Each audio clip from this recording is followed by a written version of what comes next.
சங்கீதம் 28வது அதிகாரம். என் கன்மலையாகிய கர்த்தாவே, உம்மை நோக்கி கூப்பிடுகிறேன். நீர் கேளாதவர் போல் மௌனமாயிராதையும். நீர் மௌனமாயிருந்தால் நான் குழியில் இறங்குவதற்கு ஒப்பாவேன். நான் உம்மை நோக்கி சத்தமிட்டு உம்முடைய பரிசுத்த சந்நிதிக்கு நேராக கையெடுக்கையில் என் விண்ணப்பங்களின் சத்தத்தை கேட்டருளும். அயலானுக்கு சமாதான வாழ்த்துதலை சொல்லியும் தங்கள் இருதயங்களில் பொல்லாப்பை வைத்திருக்கிற துன்மார்க்கரோடும் அக்கிரமக்காரரும் என்னை வாரிக் கொள்ளாதையும். அவருடைய கிரியைகளுக்கும் அவருடைய நடத்தைகளின் பொல்லாங்குக்கும் தக்கதாக அவர்களுக்கு செய்யும். அவர்கள் கைகளில் செய்கைக்கு தக்கதாக அவர்களுக்கு அழியும். அவர்கள் சரிக்கு சரிகட்டும். அவர்கள் கர்த்தருடைய செய்கைகளையும் அவர் கரத்தின் கிரியைகளையும் கவனியாதபடியால் அவர்களை இடித்து போடுவார். அவர்களை கட்டமாட்டார். கர்த்தருக்கு ஸ்தோத்திரம். அவர் என் விண்ணப்பங்களின் சத்தத்தை கேட்டார். என் கேடகமாய் இருக்கிறார். என் இருதயம் அவரை நம்பி இருந்தது. நான் சகாயம் பெற்றேன். ஆகையால் என் இருதயம் களி கூறுகிறது. என் பாட்டினால் அவரை துதிப்பேன். கர்த்தர் அவருடைய பலன். அவரை தாம் அபிஷேகம் பண்ணினவனுக்கு அரணான அடைக்கலமானவர். தேவரீர் உமது ஜனத்தை ரட்சித்து உமது சுதந்திரத்தை ஆசீர்வதியும். அவர்களை போஷித்து அவர்களை என்றென்றைக்கும் உயர்த்தி அருளும். என்னோட தலைப்புனது மாரநாத்தா. மாரநாத்தான்னு என்ன அர்த்தம்? கர்த்தாவே பார். அந்த தலைப்பு இதுல தான் இந்த சங்கீதம் ஆசிரியப்படுது. கர்த்தாவே வார். இல்ல என் கண்மலையாகிய கர்த்தாவே உம்மை நோக்கி கூப்பிடுகிறேன் அப்படின்னு சொன்னா இதுல என்ன தெரியுது? தாவீது ஜெபத்துக்கு பதில விரும்புகிறதும் தேவனிடத்தில் பதில் பெறாதது வரைக்கும் திருப்தி அடைய மாட்டாரும். தேவர் உயிருள்ள தொடர்பு இல்லாத வரை தன்னை ஒரு இறந்த மனிதனாகவே கருதுகிறார். தாம் ஜெபத்துல இந்த ஊக்கத்தை கொண்டிருக்க வேண்டும். செத்த சடலமாக குளிர்ந்த ஜபங்கள் ஒண்ணுக்கும் உதவாது. ஜபத்துக்கு தன்மைகள். என் கண்மலையாக கர்த்தாவே உம்மை நோக்கி கூப்பிடுகிறேன். நீர் கேளாதவரை போல மௌனமாயிராதையும். நீர் மௌனமாயிருந்தா நான் குழியில் இறங்குறவர்களுக்கு ஒப்பாவேன் அப்படின்னு சொல்றார். அப்ப இதுக்கு அர்த்தம் என்னது? கண்மலையாகிய கர்த்தாவே அப்படின்னு சொல்லிட்டு சொல்றாரு. என்னது? ஜபத்துக்கு பதில விரும்புகிறேன். அதான் அதுல உள்ளது. ஏன் சொன்னா நீர் மௌனமா இருந்தா நான் செத்தவனாய் போயிடுவேன். அது மாத்திரமல்ல, அதாவது ஒருத்தன் செத்தவன் அப்படின்னு சொல்லிட்டு அவர் எதை மீன் பண்றாரு என்னன்னா, பதில் வரையல அப்படின்னு சொன்னாலே அவன் செத்தவன். உயிர் உள்ளவனுக்கு தேவன் நிச்சயமா பதில் கொடுப்பார். இன்னைக்கு ஜபத்துக்கு பதில் கிடைக்கல அப்படின்னு சொன்னா அதுக்கு அர்த்தம் ஜீவன் இல்லாத ஜபம், உண்மை இல்லாத ஜபம், ஒழுக்கம் இல்லாத ஜபம், நீதி இல்லாத ஜபம், பரிசுத்தம் இல்லாத ஜபம். ஜபத்துல நிறைய இருக்கு. எல்லாம் ஜபம் சொன்னா போதா? ஜபம் சொல்றது என்னது? முதலாவது நம்ம ஏற்கனவே படிச்சிருக்கோம். ஜபம் சொன்னா கனப்படுத்தி தன்னை தாழ்த்தி ஒப்பு கொடுக்கறதுக்கு பேர் தான் ஜபம். தேவனை கனப்படுத்தணும், தன்னை தாழ்த்தணும். ஆனா இன்னைக்கு ஜபங்கள் அப்படியே இருக்கு. தேவனை கனப்படுத்தவும் தெரியாது, தன்னை தாழ்த்தவும் தெரியாது. அப்படிப்பட்ட ஒரு நபருடைய ஜபம் நிச்சயமா கேட்கப்பட முடியாது. நான் ஜெபம் பண்ணிட்டு எனக்கு பதில் கிடைக்கல அப்படின்னு சொன்னா அதுக்கு பேரு அதுதான் சொல்லிட்டு நான் மௌனமா இருந்திருந்தேன்னா நான் குளிக்கிறவங்க போவேன். பதில் கிடைக்காத ஜபம் யாருக்கு? ஜபம் செத்தவனுக்கு ஜபத்துக்கு பதில் கிடைக்காது. தேவன் மௌனமா இருக்கிறாருன்னா ஒருத்தன் என்னது? அதுக்கு அர்த்தமே தேவனுடைய ரியாக்ஷன். நான் ஜபிக்கிற ஜபத்துக்கு அண்ணன்னு பதில் எனக்கு கிடைக்கல அப்படின்னு சொன்னா ரியாக்ஷன் இல்லைன்னு சொன்னா அதாவது தேவன் நம்ம காலையில எழும்புறோம், உட்கார்ந்து ஜபிக்கிறோம், அந்த ஜபத்துக்கு எந்த பதிலும் கிடைக்கல அப்படின்னு சொன்னா அதுல இருந்து புரிஞ்சுக்கிட வேண்டிய என்னது? ஜபிக்கிறவன் செத்தவன், அவ்வளவுதான். அவன் உயிருள்ளவனா இருந்து ஜெபம் பண்ணினான். அப்ப யாராக உயிருள்ள ஜெபம் பண்ணது? அது நிறைய இருக்கு இல்லையா? அடுத்த வசனத்தை சொல்றேன். அடுத்த வசனம், நான் உண்மை நோக்கி சத்தமிட்டு உம்முடைய மகா பரிசுத்த சன்னதிக்கு நட கையை எடுக்கையில் என் விண்ணப்பங்களின் சத்தத்தை கேட்டருளும். அவ என்ன செத்தவனா இல்ல, சத்தமிட்டு ஜெபம் பண்ணணும். செத்தவனமா ஆண்டவர் மௌனமா இருக்கிறதே, அவன் செத்தவனா? செத்தவன் யாரு? பாவிதான் செத்தன். பாவம் செய்கிற ஆத்துமா சாகும். அப்ப ஏற்கனவே நம்ம தெரியும், பாவிகளுடைய ஜெபத்துக்கு தேவன் பதில் தர மாட்டாரு. அப்ப ஏற்கனவே 66 என்ன சொல்லிடுவேன், நான் என் இருதயத்துல பொல்லாத சிந்தை கொண்டிருப்பேன் என்றால் ஆண்டை விட்டுட்டு பதில் வராது. அப்ப செத்தவன் சொல்றது அவனதான் சொல்லி இருக்கு. இல்லாம செத்தவன் சொன்ன அர்த்தம் புரியாம இருந்துட்டு நான் செத்தவனா, நான் உயிரோடான காலையில இருக்கேன் அப்படின்னு உள்ள வேண்டாம் வேண்டாம். இருதயத்துல பொல்லாததை வச்சுக்கிட்டு நீ எவ்வளவுதான் சத்தம் போட்டாலும் அது கேட்காது.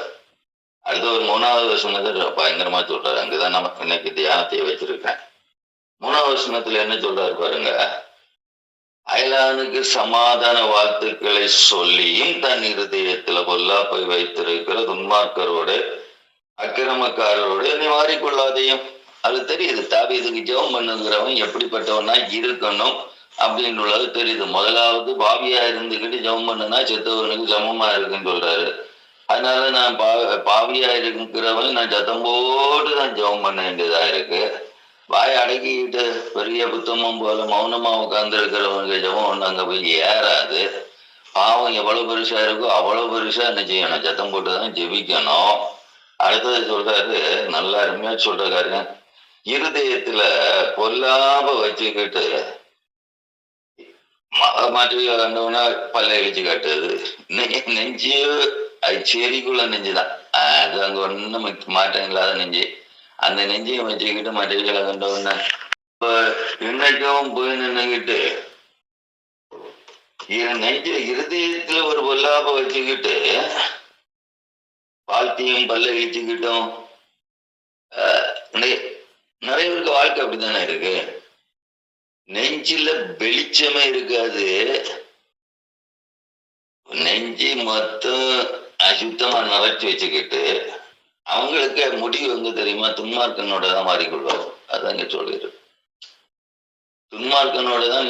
துன்மார்க்கனுக்கு எங்க இருக்குமோ அங்கதான் வாழ்க்கை. இந்த நெஞ்சில வெளிச்சம் இல்லாம இருந்து ஜெபம் பண்ணுனா நெஞ்சில வைராக்கியம். ஆனா வெளியில கொள்ளை கட்டிக்கிட்டு வெளியில சொல்ல முடியாதுல்ல. நெஞ்சில இருக்கிறது வெளியில சொல்ல முடியாது. ஆனா கண்ட உடனே வாழ்த்துதல் சொல்றது, ஐயோ வாருங்கன்னு சொல்றது, இது கவட்டு ஜீவிதம். இதுக்கு பேருதான் கவட்டு ஜீவிதம். இந்த கவட்டு ஜீவிதம் இருக்கிற ஒரு ஆளுக்கு ஜெபத்துக்கும் எந்த பிரயோஜனமும் இருக்காது. நீ மாறினாத்தான்னு சொல்ல முடியாது, கர்த்தாவே வாருன்னு சொல்ல முடியாது, வாயை திறக்கவும் முடியாது. திறந்துட்டும் பிரயோஜனம் இல்லை, திறந்தாலும் எந்த ரிப்ளையும் கிடைக்காது. ஆண்டவர் வருவாரான்னு கேட்டா வரவும் மாட்டாரு. அதனால நான் இன்னைக்கு கீழே போனேன். அவர்களுடைய கிரியைகளுக்கும் அவர்களுடைய நடத்தைகளுக்கும் பொல்லாங்குக்கும் தக்க அவர்களுக்கு செய்யும். அவர்கள் கைகளிலே செய்களுக்கு தக்கதாக அவர்களுக்கு அருளியும். அவர்களுக்கு சரிகட்டும். அவர்கள் கர்த்தருடைய செய்கைகளையும் அவர் கிரியைகளையும் அவர் கர்த்தரின் கிரியைகளையும் உணராதபடியால் அவர்களை இடித்து போடுவார், அவர்களை கட்ட மாட்டார். புரியுதில்ல? ஜெபத்துக்கு ஏன் பதில் இல்லை? ஏன் இவ்வளவு நாள் ஜெபம் பண்ணியாச்சு? 5 வருஷம் முடிய போகுது. 5 வருஷமா ஜெபம் பண்ணிக்கிட்டு ஒரு பதில் கட்டாத ஒரு சபை உண்டங்கி செல்வின் நடத்தக்கூடிய ஒரு சபை. எந்த பதிலும் இருக்காது. அது ஏன் சொன்னா, கூட்டத்துல இருக்க அத்தனையும் சரி செல்வினும் சரி எப்படிப்பட்டவன் தெரியுமா? செத்தாங்க. 5 வருஷம் ஒழுங்கா காலையில எழுப்பி புசுன்னு ஜெபம் பண்ணுவான். ஆனா கூட்டத்துல இருக்குதும் செல்வினும் செத்தவன். மாறனாத்தான்னு கத்துலாம் சொன்னா, கத்தர் வருவாரான்னு கேட்டா வரவே மாட்டார. கூட்டமும் சரி, ஜீவிதமும் சரி, இதேதான். அது நல்லா உட்கார்ந்துட்டு காலத்தை நேராஜ காலத்தை சர்ச்சைக்கு போறாரு முன்னாடி சர்ச்சில போய் நின்று பல்ல இழுத்துக்கிட்டு வந்தாலும் நெஞ்சில வெளிச்சம் இல்லாம சர்ச்சையில போய் பல்ல இழிக்க போற உனக்கு தெய்வம் வச்சிருக்க ஆப்பு ரொம்ப கவனமா இருக்கணும். இவ்வளவு நாள் நான் பிரதமம் பண்ணியிருக்கேன். 5 வருஷமா பாக்கி எல்லாத்தையும் விட்டுரு. இந்த 5 வருஷத்துல மனம் திரும்ப முடியாத நீ இனிமே மனம் திரும்ப போற. 5 வருஷமா பேசிட்டு இருக்க, ஒரு ஸ்டெப் எடுக்குதியா, ஒரு ஒரு ஒரு ஒரு ஒரு ஒரு பட்டி. சரி, இவ்வளவு நாள் கேட்கிறோமே, நம்ம விட்டுருவோம், நம்ம தப்ப விட்டுருவோம். நம்முடைய எதுக்கு இந்த அகங்காரம் காட்டுறேன், ஒண்ணு மனம் திருப்பிடுவோம்.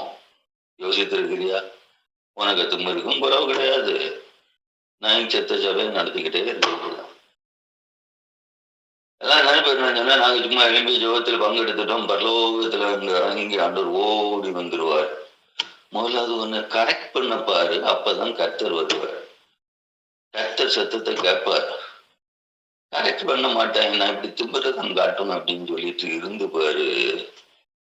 உனக்கு நிலை என்னன்றது தெரியுதா? அவர் உன்னை கட்ட மாட்டார், உயர்த்த மாட்டார், ஆசீர்வதிக்க மாட்டார், நன்மையை தர மாட்டார். இன்னும் என்னெல்லாம் நான் சொல்லணும்? நம்ம ஜெபம் பண்ண எழும்பிட்டோம் அப்படின்னு நினைச்சிட்டு இருக்க கூடாது.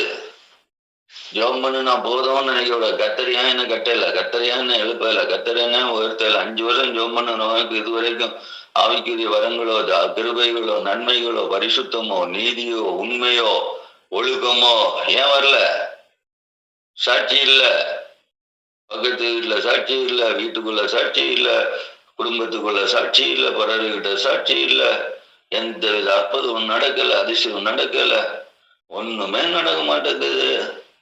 விசுவாசத்துக்கு அடையாளம் இல்ல, வியாதி வரல, என்ன நல்ல. அவ இதுக்கெல்லாம் காரணம் என்னது? அப்போ இதெல்லாம் யோசித்துக்க. அதுல இந்த 3ஆம் வசனத்துக்கு தான் போறேன். அதான் தியானம் கீழே போன பின்ன இன்னைக்கு கல்வம் நடக்காது. சும்மா வசனத்தை வாஸ்தவத்தை தியானிக்கவும் தெரியணும். வாசிக்கிறதே கிடையாது. இன்னொரு பாகம் ஆளுகளை பார்க்க வேண்டி வாசிக்கின்றான், நம்ம வாழ்க்கைக்கு வேண்டி வசனத்தை வாசிப்போம். இதுல ஒரு காரியத்தை பிரதானமா பாருங்க, அயலானுக்கு சமாதான வாழ்த்துக்களை சொல்லி. அங்கதான் இருக்கு. இருதயத்துல என்ன இருக்கு? பொல்லாப்பு. அயலானுக்கு சமாதான வாழ்த்து, ஆனா இருதயத்துல என்ன இருக்கும்? பொல்லாப்பு. கொஞ்சம் மோசமான ஜீவிதம் இல்லையா? அதை பற்றி நிறைய இருக்கு. நான் நீதிமொழிக்கு மட்டும் போது 26 நீதிமொழி 26 இவா மீனா 1 வாசி 23 26 வரைக்கும். 26ல 23ல இருந்து 26. நேச அனலை காண்பிக்கிற உதடுகளோடு கூடிய தீய நெஞ்சம் வெள்ளி பூச்சு பூசிய ஓட்டை போல் இருக்கும். பகைஞன் தன் உள்ளத்தில் கபடத்தை மறைத்து தன் உதடுகளினால் சூது பேசுகிறான். அவன் இதம் பேசினாலும் அவனை நம்பாதே. அவன் இருதயத்தில் 7 அருவருப்புகள் உண்டு. பகையை வஞ்சகமாய் மறைத்து வைத்திருக்கிறவன் எவனோ அவனுடைய பொல்லாங்கு மகா சபையிலே வெளிப்படுத்தப்படும். எல்லாரும் சேர்ந்து ஒரு அழிவு சொல்லுவோம். எவ்வளவு பயங்கரமா இருக்குது. பகையை வஞ்சகமாய் மறைத்து வைத்திருக்கிறவனோ அவனுடைய பொல்லாங்கு மகா சபையில வெளிப்படும். வீட்டுக்குள்ள வந்து வெளிப்படாது, தனிமையில வெளிப்படாது. உன் பொல்லாங்கு வந்து சபையில தான் வெளிப்படுத்துவார். அது மாத்திரம் இல்ல, முதல் வருஷம் 23 என்ன சொல்லிருக்கு பாத்தியா? நேச அனலை காண்பிக்கிற உதடுகளோடு கூடிய தீய நெஞ்சம் வெளி பூசிய ஓட்டை போல இருக்கும். வெளி பாத்திரம் உண்டு, ஓட்டச்சட்டியில வெளியில பூசி வச்சுக்கிட்டு வெள்ளியாகும் அப்படின்னு சொன்னா கதை நடக்குமா? பூசப்பட்ட வெளிப்பூச்சி வெள்ளி, ஆனா உள்ள மண்ணுதான். மஞ்சட்டியில வெளியே பூசி வச்சு இதாக்கு வெள்ளி பாத்திரம் சொல்லி கொடுத்தா யாராவது எடுத்துக்கிட்டு வரீங்களா? வெள்ளி எப்படிப்பட்டதா இருக்கும்? வெயிட்லெஸ். வெள்ளி எப்படிப்பட்டதா இருக்கும்? தூய்மையானது. வெள்ளியில அழுக்கு இருக்குன்னு வச்சுக்க. ஏன் அந்த வெள்ளி பாத்திரம் அழகா வெள்ளி பூசப்பட்ட பாத்திரம் சொல்லி இருக்குன்னா, வெள்ளி பாத்திரம் எப்பவுமே தூய்மை உள்ளதா இருக்கும், சாஃப்டா இருக்கும், வெயிட் குறைஞ்சிருக்கும். அந்த வெள்ளி பாத்திரத்துல வெள்ளின்னு சொன்னாலே அதுல என்ன இருக்கக்கூடாது, அழுக்கு மிக்ஸ்டட் ஆயிட்டா அது பாத்திரமா என்ன செய்ய முடியாது, அதை மணிய முடியாது. அது எந்த ஷேப்பும் கொடுக்காது, பாத்திரமாக அது பொட்டி பொட்டி பொட்டி பொட்டி பொட்டி போயிடும். ஒரு பாத்திரம் செய்யறோம், ஒரு வெள்ளியில ஒரு கப்பு செய்யறோம் அப்படின்னா அதுல ஒரு சின்ன அழுக்கு இருந்தாலும் அந்த இடம் என்ன செய்யறோம், ஒட்டி இருக்காது, விட்டு இருக்கும். வெள்ளிக்கு அதுதான் ஒரு தன்மை. வெள்ளி சுத்தமா இருந்தாதான் என்ன செய்யும், ஒட்டி இருக்கும். அதனாலதான் வெள்ளியை பூசி வைப்பாங்க. வெள்ளி அது ஒட்டியே இருக்காது. வெள்ளிக்கு ஒரு இப்ப ஒரு லோகம் அப்படின்னு சொன்னா அந்த லோகத்தை அடிச்சு நீட்டும் போது அதை நிச்சயணும். இப்ப இரும்பு கூட அடிச்சு நீட்டினால நீண்டுகிட்டே போகும். ஆனா இரும்புல ஒரு சின்ன அழுக்க இருந்தா கூட அது ஒட்டிக்கிடும், சேர்ந்துருக்கும். ஆனா வெள்ளி அப்படி இல்லை, அழுக்கு இருந்தா ஒட்டாது. அந்த இடத்துல உடஞ்சிடும்.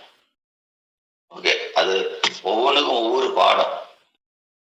நம்ம நினைக்கிற போல ஏதோ இதெல்லாம் சும்மா பைபிள் எழுதி வச்சிருக்கு அப்படின்னு நினைக்க கூடாது. பைபிளை செத்தா கூட எத்தனை வருஷம் படிச்சா கூட அது தீராது.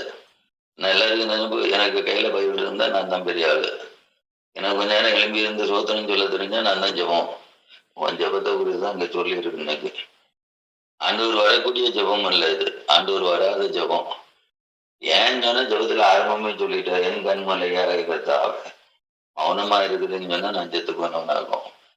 நான் அதனால எவ்வளவோ சத்தம் போட்டு உன்னுட்ட எனக்கு சத்தம் உயிருக்கு உனக்கு சத்தம் எப்படி இருக்குமோ அது போல நான் சத்தம் போடுவேன். ஆனா போட்டுட்டும் பிரயோஜனம் இல்லை. காரணம் என்ன தெரியுமா, எனக்கு வாழ்த்தெல்லாம் சொல்லுவேன், ஆனா இருதயத்தை மட்டும் சுத்தமா நிற்க மாட்டேன். இருதயம் மட்டும் அழுக்காதான் இருக்கும். அப்ப நான் என்ன செய்ய வேண்டியதா இருக்கும், துன்மார்க்கனும் அக்கிரமக்காரனுக்கும் உள்ள இடத்துக்கு தான் கொண்டு போகப்படுவேன் அப்படின்னுள்ள அறிவு தெளிவு உள்ளவராய் நின்று ஜெபிக்கிற ஜெபம் மாட்டோம். இவ்வளவுக்கெல்லாம் நான் வரல. அப்ப இந்த இருதயத்துல பொல்லாப்ப வச்சுக்கிட்டு எவ்வளவு கிடந்து கத்துனாலும், யாருக்கு முன்னாடி வேஷம் போட்டாலும் எல்லாம் கூடி இருக்கும் சர்ச்சில். ஆனா இருதயம் தான் சரியில்லாதவன் எல்லாம் கூடிட்டு என்ன பிரயோஜனம், ஒரு பிரயோஜனம் இல்லை. அங்கதான் நம்ம பரிதாபனாலே. அப்ப இந்த இருதயம் சரியில்லாம ஜோம் பண்ணுவான், இருதயம் சரியில்லாம ஆலயத்துக்கு வரவன், இருதயம் சரியில்லாம சபையில உட்காந்துருக்கவன் எப்படிப்பட்டவன், இந்த வெள்ளி பூசப்பட்ட பாத்திரம் போடுவான். மண் பாத்திரத்துல வெள்ளியை பூசலாம். இது வெங்கலத்துலதான் கூடுதல் வெள்ளி பூசி வைப்பாங்க, வெங்கல பாத்திரத்துல. என்னன்னா வெங்கலத்துக்கு ஒரு தன்மை உண்டு, பயங்கர சத்தம் போடும், ஆனா பட்டார்ந்து பொட்டிக்கும். வெளியே அது சாஃப்டா இருக்கும், ஃபிளெக்சிபிளா இருக்கும், லேசா இருக்கும். அதே போல இருதயம் இருக்கணும், சாஃப்டா இருக்கணும். இது வெண்கலம் இதை போல ஓசை போடும், ஆனா பிரயோஜனம் இல்லை, பொட்டி போகும், உடைஞ்சு போகும். அதான் வெங்கலத்துல அந்த வெங்கலத்துலதான் அந்த வெளியே பூசி வைப்பான். பொட்டி போற இடத்துல, உடைஞ்சு போற இடத்துல ஒரு வேஷம் கட்டுறது. ஓகே, அது பேர் கட்டு பகையும் இருக்கும். அது கடைசி பயங்கரமான 26. பகையை வஞ்சகமாய் மறைத்து வைத்திருக்கிறவனோ அவருடைய பொல்லாங்கு மகா சபையில வெளிப்படும். அங்கதான் இருக்கு. சர்ச்சில் ஏன் இப்படி எல்லாம் என்ன இப்படி பேசிட்டு இருக்கான், காலையில எழும்பி ஜோமனை வந்தோம், எங்ககிட்ட இப்படி பேசிட்டு இருக்கான். வசனம் சொல்றது இல்ல, எழும்பி வச்சு போய் சபை தான். இப்ப முகத்தை தானே பார்க்கல. எப்படி போனாலும் இப்ப எத்தனை பேர் இருக்கும், 9 பேர் இருக்கும் இல்ல. 9 பேர் என்ன சேர்த்தா 9 பேர் இருக்கும்.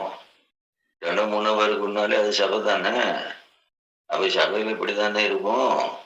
நம்ம நினைச்சோன்னா நானே எங்க இருக்கேன், இப்ப என்னை வாழாடி இளைஞனா அங்க இருப்பேன், பாலப்பழம் மீனா இங்க இருப்பா, கோயில்பட்டி, செங்கரை, மூங்கலாறு, ஓடமேடு, பின்ன எங்க தோத்துப்பாறை, இப்படியெல்லாம் அங்கங்கே இருக்கிறதுனால நம்ம இப்ப சபையில நினைச்சுட்டாலும் எல்லாரும் இருப்போம். நீ கூடி இருக்குல்ல, எலும்பி இருக்குல்ல, சத்தம் கேட்கல, அப்போ நீ தான் சபை. இந்த சபைக்குள்ள சத்தமா தான் பேசுவாரு. ஐயோ, எங்களோட காதல் ரகசியமா சொல்லி இருக்கிறாங்களே நான் பாவத்தை எல்லாம் என்னட்ட வந்து தப்பா எனக்கு வாழ்க்கை அப்படி காத்துல ஊத்திட்டு போயிருக்கலாம்ல, அப்படி சொல்லலையே பைபிள்ல. அங்க என்ன சொல்லி இருக்குன்னா, மகா சபையில தான் எல்லாருக்கும் பொல்லாப்பும் வழிபடும் சொல்லியிருக்கு. குத்தி குத்தி பேசான்னு சொல்லக்கூடாது. கூடி வரும்போது ஆவியானவர் அதை வெளிப்படுத்துவார். மகா சபையில தான் பொல்லாம்பு இருக்கவங்களுடைய காரியத்தை பச்சையா சொல்றது. இல்லம்மா குத்தி பேசான்னு சொன்னா நான் என்ன செய்ய? பைபிள் சொல்றது இல்ல. இன்னும் இதுல என்ன இருக்கு தெரியுமா? இதுல இன்னொன்னு ஒரு முக்கியமான அவன் தாம் இதுல ஏதோ ஒண்ணு சூது இருக்கு. அந்த 25 என்ன சொல்லிருக்கு, அவன் இதம் பேசினாலும் அவனை நம்பாதே, அவன் இருதயத்துல 7 அருவருப்பு இருக்கு. இந்த வெளிப்பூச்சிக்கிட்டு சொம்மனான வெளிப்பூச்சில அவனை நம்பாத, அவன் இருதயத்துல என்ன இருக்கு தெரியுமா? 7 அருவருப்பு இருக்கு. அப்ப அந்த 7 அருவருப்பு என்ன தெரியுமா? 7 அருவருப்பு என்ன வாசி? நீதிமொழி 6ஆம் அதிகாரம் 6 காரியங்களை கர்த்தர் வெறுக்கிறார், 7 அவருக்கு அருவருப்பானவைகள். அவையாவன: மேட்டிமையான கண், கண்ணு, அடுத்தது பொய் நாவு, அடுத்தது குற்றமற்றவர்களுடைய இரத்தம் சிந்தும் கை, துராலோசனையை பிணைக்கும் இருதயம், தீங்கு செய்வதற்கு விரைந்தோடும் கால், அபத்தம் பேசும் பொய் சாட்சி, சகோதரருக்குள்ளே விரோதத்தை உண்டு பண்ணும். ஆலோசனையை பிணைக்கும் இருதயம். அங்கிடம் பாருங்க, எவ்வளவு அருமையா இருக்கு இந்த பைபிள், எவ்வளவு அழகா இருக்கு. காலையிலேயே எனக்கு என்ன இன்பமா இருக்கு தெரியுமா? வசனம் இப்படி இவ்வளவு தெளிவா ரூட்டா அப்படி கரெக்டா வசனத்தை எப்படி கரெக்டா காட்டி தராரு. இது ஒண்டர்ஃபுல் காட் இல்லையா? அற்புதமான தேவனாகும். இருதயம் துராலோசனையை பிணைக்கும், வீட்டுக்குள்ள பிணைக்கும், சபையில உள்ளவங்கள்ட்ட பிணைக்கும். எப்பவுமே இந்த இருதயம் அங்கதான் இருக்கு. ரொம்ப கஷ்டம். அந்த துராலோசனை பிணைக்கிற இருதயம் இருக்கு பாத்தியா? அந்த இருதயத்தையும் வச்சுக்கிட்டு எப்படிதான் ஜெபம் பண்ணாங்களோ, அங்கேயும் கிட்ட இருந்து குஷு குஷு குஷு குஷு குஷு குஷு குஷு குஷு குஷுன்னு குடும்பத்தை பிரிச்சாச்சு, எல்லா இடத்தையும் பிரிச்சு தாறுமாறு ஆக்கிட்டு, நான் நல்ல பிள்ளை, நான் உத்தமமான பிள்ளை, நான் அன்பான பிள்ளை, நான் ஈயம் பூச்சிக்கிட்டு இருக்க. உனக்கு ஈய பூச்சி எப்படி இருக்குன்னு உள்ளது நீ யோசித்துக்கிடணும். அடுத்தது தீங்கு செய்வதற்கு என்னது? விரைந்தோடுங்கால். நீ நன்மை செய்ய நடக்க. அடுத்தது என்ன சொல்லியிருக்கு? அபத்தம் பேசும் பொய் சாட்சி. அடுத்தது சகோதரருக்குள்ளே விரோதத்தை உண்டு பண்ணும். ஏளனம் அங்க ஆயிடுச்சு. உட்கார்ந்து இருந்து 7 பாவம் என்கிட்ட இருக்கா? இந்த பாவம் எல்லாம் வச்சுக்கிட்டு நான் ஜெபம் பண்ணுனால் எப்படி ஆகும்? கர்த்தர் சத்தத்துக்கு ஜெபம் பதில் தருவார். அவர் மௌனமா இருப்பார். நான் செத்து இருக்குது.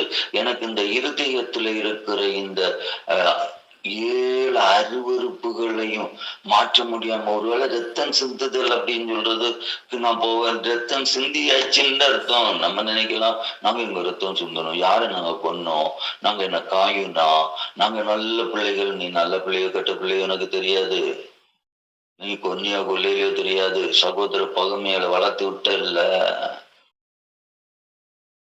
நீ குரு குரு குரு குரு பேசுற இல்ல. சிரிச்சு பாரு, சந்தோஷமா இருந்து பாரு. இருக்க முடியல, வாழ்க்கை ரொம்ப மோசமா இருக்க. சோ நீ நைட்டுக்கிழமை கர்த்தர் ஏதோ ஒன்ன வச்சிருக்கிறாரு. நைட்டுக்கிழமை நல்ல வசனத்தையும் தந்தாரு, தியானத்தையும் தந்தாரு. ஆண்டவர்கிட்ட ஒப்பு கொடுத்துக்க. நிறைய இருக்கு, பேசிட்டு இருந்தா சொல்லிக்கிட்டே இருக்கலாம். டைம் ஆயிடுச்சு இல்ல, 20 நிமிஷம் தான் எனக்கு கணக்கு. 26 நிமிஷம் ஒவ்வொரு நாளும் போய்கிட்டே இருக்கு. என்னன்னா சிந்தனைகள் வருது, யோசனைகளை கத்து தருகிறார். அவர் மகா சபையில தானே சத்தம் போட்டு சொல்லக்கூடிய அறிவு தருகிற தேவனா இருக்காரு. அதனால சொல்லிட்டேன். இப்ப எனக்கு ஜெபிக்கிறதும் சரி, தேவ சபைக்கு வருகிறதும் சரி, ஆராதனைக்கு போறாங்க முன்னாடி ஜீவ நடந்துட்டு போங்க. நெஞ்சில ஒண்ண வச்சுக்கிட்டு தயவு செய்து சர்ச்சைக்கே போவாத. உனக்கு எதுக்கு சர்ச்சுன்னு கேட்டேன். எதுக்கு நீ சர்ச்சைக்கு போற? எதுக்கு நீ ஆராதிக்க போற? தேவன் உன்னை கட்ட மாட்டாரு, இடிச்சுக்கிட்டே இருப்பாரு. ஞாபகம் இருக்கணும். நான் சொல்லல, பைபிள் சொல்லுது. நான் காணிக்க விடுதேன். ஒன்னும் பிரயோஜனம் இல்லை. தயவுசு உழைச்சு வீணா கொண்டு போய் காணிக்கன்னு கொடுக்காத. நான் படிப்பிக்கிறேன், நான் வாங்குறேன், அவ்வளவுதான். நான் பாடம் எடுக்கிறேன், ஒரு வார்த்தை எனக்கு ஸ்கூல்ல சம்பளம் கொடுக்க போலதான் என்னுடைய கதை. அதனால நான் டியூஷன் ஃபீஸை வாங்கி வச்சேன், அவ்வளவுதான். எனக்கு அது டியூஷன் ஃபீஸ். பாஸ் ஆகாத உனக்கு அதனால என்ன பிரயோஜனம்னு கேட்டேன். படிச்சு பாஸ் ஆக மாட்டாங்கடிய, எதுக்கு காணிக்க கொடுக்குற? எதுக்கு சர்ச்சைக்கு போற? What you use out of your going? தயவு செய்து வீட்டுல இருந்துரு, போகாத, உன் வேலையை பாரு. சர்ச்சில் வந்துட்டு சாபத்தை எது பண்ணிட்டு போற? எப்பவுமே சொல்றேன், ஜபம் சாபமும் பாவமா தீரும், ஆராதனை சாபமா மாறும். ஆனா அவனுக்கு புரிய மாட்டாங்கதா என்ன சொன்னாலும். நான் வெளிவேஷம் கட்டிக்கிட்டு எல்லாருக்கும் முன்னாடி சர்ச்சைக்கு போய் காட்டிட்டு வரேன். மனசை சரி பண்ண மாட்டாது, இருதயத்தை சரி பண்ண மாட்டாது, வாழ்க்கையை சரி பண்ண மாட்டாது. புறப்போ சர்ச்சைக்கு. சர்ச்சில் போயிட்டு அவர் கட்ட மாட்டாங்க, வாழ்க்கையே கட்ட மாட்டாரு, கட்டி உயர்த்தவும் மாட்டாரு, தகர்த்து போட்டுருவாரு. ஏற்கனவே தகர்ந்து கிடக்குறோம். இன்னையா சும்மா சும்மா தகர்ச்சி நீ நினைக்கிற தகர்ச்சி இல்லை, தலைமுறை பிடிக்கிற ஒரு சாபம். நீ கிறிஸ்தவனுக்கு குடும்பங்களில முன்னேற்றம் இல்லாத போறதுக்கு காரணம் என்ன தெரியுமா? இந்த இருதயத்துல பொல்லாத சுமந்துக்கிட்டு கண்டு பல்ல இழிச்சு காட்டிக்கிட்டு ஜெபம் பண்ணுன்னு சொல்லி வேஷம் போடுகிறார். ரொம்ப ஞானமா இருங்க. உங்களால முடியலையா? தயவு செய்து இப்படி இந்த இப்ப சில கூட்டத்தை விட்டு ஓடிடுது. அவ்வளவுதான் நான் சொல்றேன், பச்சை சொல்றேன், தைரியமா சொல்றேன். ஏன்னா தரிசனத்துக்கு விலை இல்லை, வசனத்துக்கு விலை இல்லை, உபதேசத்துக்கு விலை இல்லை, போதனைக்கு விலை இல்லை. சும்மா திமிரு பிடிச்சு வந்துகிட்டு இருக்குதியே. நான் என்ன படிக்க சொல்லணும்? காலையில எழும்பிட்டோன்னு என்ன யோகியமாயிட்டா? It's not. திருத்த முயற்சிக்க மாட்டாங்க. நான் என்ன திருத்திக்கிறேன் ஆண்டவரை, நான் தான் அப்படிங்கிற வராதான்னு சொல்றேன். சாரி, கடைசி காலம் எச்சரிக்கை சொல்லியிருக்காரு, எச்சரிச்சிட்டு இருக்கேன். அடியை வாங்கி கேட்டுன பிறகு அடி உனக்கு விழுந்தா எனக்கு பிரச்சனை இல்லை, நீ உன்னோட தீரும். உன் தலைமுறையை பிடிக்குது, அதுல எனக்கு வேதனையா தாகும். என் தலைமுறையும் பிடிச்சுதான் வச்சிருக்கிறாரு, இல்லைன்னா அவனும் சொல்ல வரல. யோகியங்க குறித்த காலத்துல பிள்ளைகளுக்கு நன்மை நடக்கலையா? பிள்ளைகளுடைய இருதயத்துல வெறுப்பு உண்டாகுதா? பிள்ளைகள் சொல்றது கேட்க மாட்டாங்கதா? அப்ப அதுக்கு அர்த்தம் எல்லாமே நீயும் நானும் தான். தேவனுக்கு நேரான நம்முடைய வாழ்க்கை ஒழுக்கம் இல்லைன்னா தலைமுறைகள்ல தான் அடிக்குமே தவிர, அது என்னதான் நல்லா படிக்கலாம், பட்டம் வாங்கலாம், மார்க் இருக்கலாம், பெருமை இருக்கலாம், but life never be settled. வாழ்க்கை பிள்ளைகளால வரவேண்டிய நன்மைகள். பிள்ளைகள் உன்னை சுற்றிலும் ஒளி மரக்கன்றுகளை போல் இருப்பார்கள் பைபிள் சொன்னா, பிள்ளைகள் அங்கங்கே சிதறி இருப்பார்கள், அசுத்தமானதை செய்வார்கள், பொய்யான வாழ்க்கை செய்வார்கள், பெற்றோருக்கு முன்னாடி நடிப்பார்கள், அசுத்தத்துக்கு முதலிடம் கொடுப்பார்கள். நமக்கு அதெல்லாம் பெருசு இல்லை, அது என்ன பிள்ளைதானே அப்படின்னு நினைக்கிறியோ? அதெல்லாம் தேவனுடைய கோபம். மாறினா தான் சொல்ல வாயை திறக்க வழி இல்லை. லார்ட் கம், அவ்வளவுதான். ஆண்டவரே வாரம் இல்லை, கர்த்தாவே வாரம். ரொம்ப சுருக்கமா மரணாத்தா கூட சொல்ல முடியாது, சத்தம் போட்டு சொல்ல முடியாது. என்னென்ன வந்துட்டாருன்னு நிமிர்ந்து நிக்க முடியாது. அதனால நம்ம நிலைமைகளை ஒன்று ஆராய்ந்து இந்த காலையில ஆண்டோட்ட ஒப்பு கொடுங்க. பச்சையாவும் சொல்றேன், தைரியமா தான் சொல்றேன். காலம் முடிஞ்சு போச்சு. 31ஆம் தேதி ஏதோ ஒண்ணு நடக்க போகுது. பூமி வெடிச்சுக்கிற போகுது, சுனாமி என்னாவது வரப்போகுது.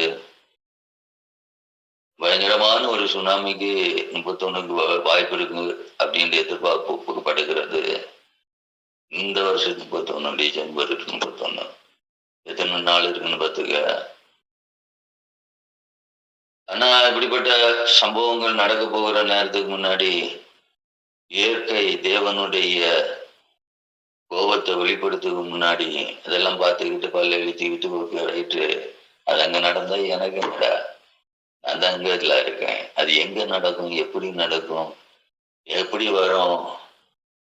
அடுத்த வருஷம் 5 கோடி பேரை கொல்ல போறான். வைரஸ் ரெடி ஆயிருச்சு, வைரஸை ஒழிச்சு கொண்டு வச்சிருக்கான். லாக்டவுன் வரப்போகுது. நீ இங்க இருந்துட்டு ஜெபம் பண்ண, உன் ஜெபத்துக்கு பதில் இல்லாம போகுது. இவ்வளவு ஜெபம் பண்றான், விக்கிரகாரனுக்காரன் வெளியே போக மாட்டேங்கான். அவன் சூழ்ச்சி தான் வளருது. நம்ம ஜெபம் கேட்கப்பட மாட்டேங்குது. நம்ம ஜெபிக்கிறோம் சொல்றோம். சபைக்கா ஜெபம் பண்ணுனா சபையில ஆள் இல்லை. ஜெபம் பண்ணவங்களுக்கு கூட்டத்துல மாற்றம் வருமானு கேட்டா அதுவும் வரையில. என்ன இது ஊழியன்னு எனக்கு புரியல. கூட்டத்துல இருந்துகிட்டும் திமுற இன்னும் விடாத ஆளுகளா இருக்கவங்களை பார்த்துக்கிட்டு நான் என்ன செய்யணும் எனக்கு தெரியல. மகா சபையில தான் சொல்லணும்னு சொல்லியிருக்காரு. நான் இந்த சின்ன சபையில சொல்லிக்கிட்டே இது நடக்கல. இன்னும் இப்படிதான் இந்த சபை ஊழியம் நடத்துறேன்னு தெரியல. வசனத்துக்கு என்ன விலைன்னு தெரியல. எழும்பி உட்கார்ந்து இருக்கிறதுக்கு என்ன அர்த்தம் தெரியல. ஜீவிதத்துல இவ்வளவு பெரிய துரோகங்களை செய்துக்கிட்டோம் தானே நல்லது போல பாவிக்கிற அந்த பாவனை இருக்கு பாருங்க, அந்த கபட்டி ஜீவிதம் இருக்கு பாருங்க. இன்னைக்கு முடிவு கட்டுவோமா, ஒப்பு கொடுப்போமா, கொஞ்ச நேரம் ஜெபம் பண்ணுவீங்களா, கதறி பார்ப்பீங்களா, அழுது பார்க்குறீங்களா? ஆண்டவரே இந்த ஓய்வு நாளில், ஆண்டவரே இந்த வருடத்தினுடைய இனி இதுதானே, இனி ஒரே ஒரு வாரம் நடையில இருக்கு. ஆண்டவரே கடைசி வாரத்துக்கு முந்தின வாரத்துல உம்முடைய சமூகத்துல நான் வாராக்கு எனக்கு ஜீவன் தந்தது ஒரு பெரிய பாக்கியம். அந்த பாக்கியத்தை நான் அனுபவிக்கிற இந்த நல்ல நாளில் என் இருதயத்தின் வெளிவேஷத்தை அப்பா ஒட்டச்சி துவைக்கி துயர எறிஞ்ச இந்த நேரத்துல நான் என்ன செய்யணும் தெரியாம செத்து போனவன் தானா, செத்து போனவதானா உள்ள கேள்வியோடு நான் நிக்கிறேன். ஆண்டவரே, செத்தவன் என்னதான் கத்துனாலும் ஆண்டவர நீர் மௌனமாகவே இருப்பீர்னு சொல்லியிருக்கு. பாவம் செய்கிற ஆத்மா செத்ததுன்னு சொல்லியிருக்கு. எனக்குடைய இருதயத்துல இருக்கிற பாவம் எனக்கு தெரிஞ்சுக்கிட்டோம். என்னுடைய அகங்காரத்தை இதுவரைக்கும் மாற்ற மாட்டேன் நிக்கிற என்ன போல உள்ள ஆண்டவரே நபர்களுடைய ஜபத்துக்கு என்னைக்கு ஆண்டவரே பதில் வரப்போகுது? வராதே, என்னம்மா நீங்கப்பா. எனக்கு பிழைட்டுக்கான் அன்றைய ஜெபிக்க முடியுமா? கேட்டதுனால வாயிலிருந்து 2 வார்த்தையை சொன்னதுனால இட்ஸ் ரீச்சிங் டு ஹெவனா? நிச்சயமா பரலோகத்துக்கு அந்த வார்த்தைகள் ஒண்ணும் போக போறது கிடையாது. இருதயத்துல கபடம் இருக்கக்கூடாது. இருதய சுத்தம் இல்லாதவர்களுடைய ஜெபம் தேவனுக்கு அசுத்தமானது, அருவருப்பாக. வாயை திறந்தாலே அவருடைய கோபத்தை தான் வீட்டுக்கு நேரா. அவர் உன்னை கட்ட போறதில்ல, உன்னை கட்டி உயர்த்த போகிறவர் இல்ல. ஞானமாய் இந்த காலையில ஜெபம் பண்ணுவியா? தயவு செய்து சொல்றேன். இந்த செல்வின்னு சொல்றவன் லாபத்துக்கு நடக்கிறவன் இல்ல. கூட்டத்துல இருக்கிறவங்களும் தானும் பரலோகத்துக்கு போனோம்னு வாஞ்சிக்கிறவன். பரலோகம் இல்லைன்னு சொன்னா எதுக்கு இந்த பாவ உலகத்துல இன்பத்துக்கா? ஒருவேளை நீ ஏதோ ஒரு இன்பம் துன்பம் ஓகே, அதெல்லாம் ஆண்டவர் அந்த இன்பம் என்னைக்காவது உனக்கு இன்பம் பூரண நிம்மதியை தந்திருக்கா? சஞ்சலத்தை தான் தந்துட்டு இருக்கோம். அதனால உலக இன்பத்தை நாடிக்கிட்டு தெய்வத்தை தேடாத, நித்தியத்தை வாஞ்சித்துட்டு தெய்வத்தை தேடும். அவனுடைய சமூகத்தில் ஒப்பு கொடுப்போம். ஜெபம் பண்றீங்க நம்புறேன், அவருடைய கிருபை தேடுறீங்க நம்புறேன். நீ மௌனமா இருந்தால் அதனுடைய கேள்வி கத்துட்டன்னு வரும். அங்குள்ள தகப்பனே ஒப்பு கொடுத்திருக்கிறோம். இந்த ஓய்வு நாளை ஆசீர்வதித்தார்.